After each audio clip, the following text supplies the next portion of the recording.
जय हिंद, वंदे मातरम, अस्सलाम वालेकुम। भगवान श्री कृष्ण कौरवों की सभा में जाते हैं दुर्योधन को समझाने के लिए, लेकिन वह नहीं मानता। वहाँ से क्रोधित होकर भगवान श्री कृष्ण जब बाहर निकलते हैं सभा को छोड़कर, तो बाहर उनको कर्ण मिल जाता है। तो कर्ण से भगवान श्री कृष्ण विनती करते हैं कौरवों को छोड़कर पांडवों के पक्ष में आने के लिए। उससे कहते हैं, कुरु राज्य समर्पण करता हूँ, साम्राज्य समर्पण करता हूँ, यश मुकुट मान सिंहासन ले, बस एक भीख मुझको दे दे। कौरवों को तज रण रोक सके, भूखा हर भावी सोख सके। यहाँ तक आपने कविता सुनी है। अब आगे सुनिए भगवान श्री कृष्ण का और कर्ण का संवाद। आगे की कविता दो भागों में है, पहला भाग इसका सुनिए।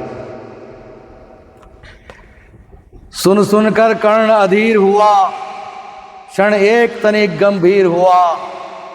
फिर कहा, बड़ी यह माया है जो कुछ आपने बताया है। दिनमणि से सुनकर यही कथा, मैं भोग चुका हूँ ग्लानि व्यथा। जब ध्यान जन्म का धरता हूँ, उन मन यह सोचा करता हूँ, कैसी होगी वह माँ कराल जो निज तन से शिशु को निकाल।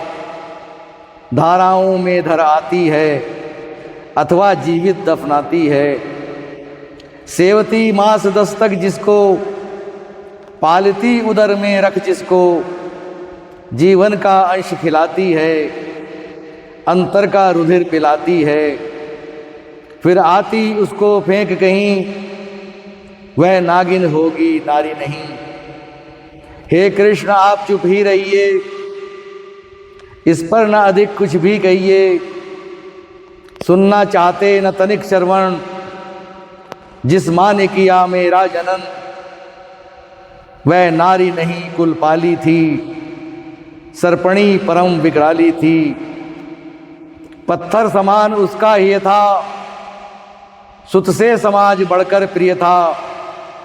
गोदी में आग लगा करके, मेरा कुलवंश छिपा करके। दुश्मन का उसने काम किया, माताओं को बदनाम किया। माँ का पै भी न पिया मैंने, उल्टे अभिशाप लिया मैंने। वह तो यशस्विनी बनी रही, सबकी भौं मुझ पर तनी रही। कन्या वह रही अपरिणीता, जो कुछ बीता मुझ पर बीता। मैं जाति गोत्र से दीनहीन, राजाओं के सम्मुख मलिन। जब रोज अनादर पाता था, कह शूद्र पुकारा जाता था। पत्थर की छाती फटी नहीं, कुंती तब भी तो कटी नहीं। मैं सूत वंश में पलता था, अपमान अनल में जलता था। सब देख रही थी दृश्य प्रथा, माँ की ममता पर हुई वृथा। छिपकर भी तो सुधि ले न सकी, छाया अंचल की दे न सकी। पाँच तने फूली फूली, दिन रात बड़े सुख में भूली। कुंती गौरव में चूर रही, मुझ पतित पुत्र से दूर रही। क्या हुआ कि अब अकुलाती है, किस कारण मुझे बुलाती है। क्या 5 पुत्र हो जाने पर, सुत के धन धाम गंवाने पर, या महाविनाश के छाने पर, अथवा मन के घबराने पर। नारियां सदैव हो जाती हैं, बिछड़ों को गले लगाती हैं।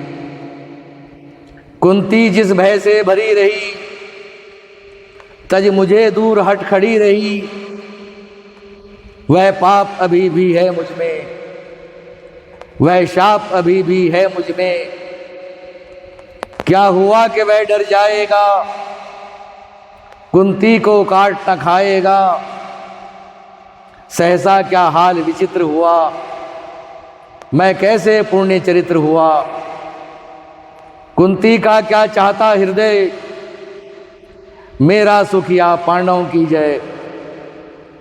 यह अभिनंदन नूतन क्या है, केशव यह परिवर्तन क्या है। मैं हुआ धनुर्धर जब नामी, सब लोग हुए हित के गामी। पर ऐसा भी था एक समय, जब यह समाज निष्ठुर निर्दय, किंचित न स्नेह दर्शाता था, विषभयंग सदा बरसाता था। उस समय सुअंग लगा करके, अंचल के तले छिपा करके, गोदी में कौन मुझे भरकर, ताड़ना ताप लेती थी हर। राधा को छोड़ भजूं किसको, जननी है वही तजूं किसको। हे कृष्ण जरा यह भी सुनिए, सच है कि झूठ मन में गुनिए। धूलों में था मैं पड़ा हुआ, किसका इसने पा बड़ा हुआ। किसने मुझको सम्मान दिया, नृत्ता दे महिमा मान किया। अपना विकास अवरुद्ध देख, सारे समाज को क्रुद्ध देख। भीतर जब टूट चुका था मन, आ गया अचानक दुर्योधन। निश्चल पवित्र अनुराग लिए, मेरा समस्त सौभाग्य लिए। कुंती ने केवल जन्म दिया, राधा ने मां का कर्म किया। पर कहते जिसे असल जीवन, देने आया वह दुर्योधन। वह नहीं भिन्न माता से है, बढ़कर सोदर भ्राता से है। राजा रंग से बना करके, यशमान मुकुट पहना करके, बाहों में मुझे उठा करके, सामने जगत के ला करके, कर्तव्य क्या क्या न किया उसने। मुझको 9 जन्म दिया उसने। है ऋणी कर्ण का रोम रोम, जानते सत्य यह सूर्य सोम। तन मन धन दुर्योधन का है, यह जीवन दुर्योधन का है। सुरपुर से भी मुख मोड़ूंगा, केशव मैं उसे न छोड़ूंगा। सच है मेरी है आस उसे, मुझ पर अटूट विश्वास उसे। हाँ सच है मेरे ही बल पर, ठाना है उसने महासमर। पर मैं कैसा पापी हूँगा, दुर्योधन को धोखा दूंगा।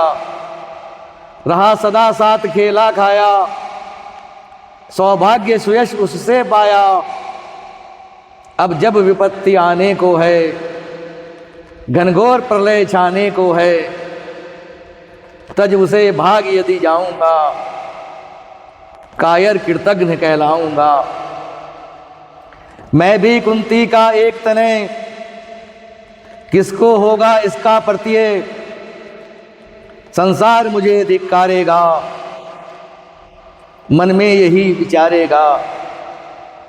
फिर गया तुरंत जब राज मिला, यह कर्ण बड़ा पापी निकला। मैं ही न सहूंगा विषम डंक, अर्जुन पर भी होगा कलंक। सब लोग कहेंगे डर कर ही, अर्जुन ने अद्भुत नीति कही। चल चाल कर्ण को फोड़ लिया, संबंध अनोखा जोड़ लिया। कोई भी कहीं ना चूकेगा, सारा जग मुझ पर थूकेगा। तब त्यागशील जप योगदान, मेरे होंगे मिट्टी समान। लोभी लालची कहलाऊंगा, किसको क्या मुख दिखलाऊंगा। जो आज आप कह रहे आर्य, कुंती के मुख से कृपाचार्य। सुन वही हुए लज्जित होते, हम क्यों रण को सज्जित होते। मिलता न कर्ण दुर्योधन को, पांडव न कभी जाते वन को।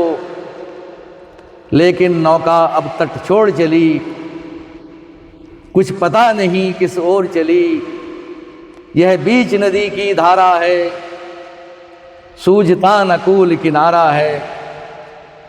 ले लील भले यह धार मुझे, लौटना नहीं स्वीकार मुझे, लौटना नहीं स्वीकार मुझे। तो ये भगवान श्री कृष्ण और कर्ण के संवाद का पहला भाग था। एक भाग और है इस कविता का। यह कविता राष्ट्रकवि रामधारी सिंह दिनकर जी द्वारा लिखी गई है। आपसे अनुरोध करता हूं कि अगर आपने मेरे इस यूट्यूब चैनल कासिम कविता कोश को अभी तक सब्सक्राइब नहीं किया है तो कृपया इसको सब्सक्राइब कर दें। आपकी यह सहायता ही मेरे लिए बहुत बड़ी सहायता हो जाएगी। पूरी कविता सुनने के लिए आप सभी लोगों का बहुत बहुत धन्यवाद। जय हिंद, वंदे मातरम।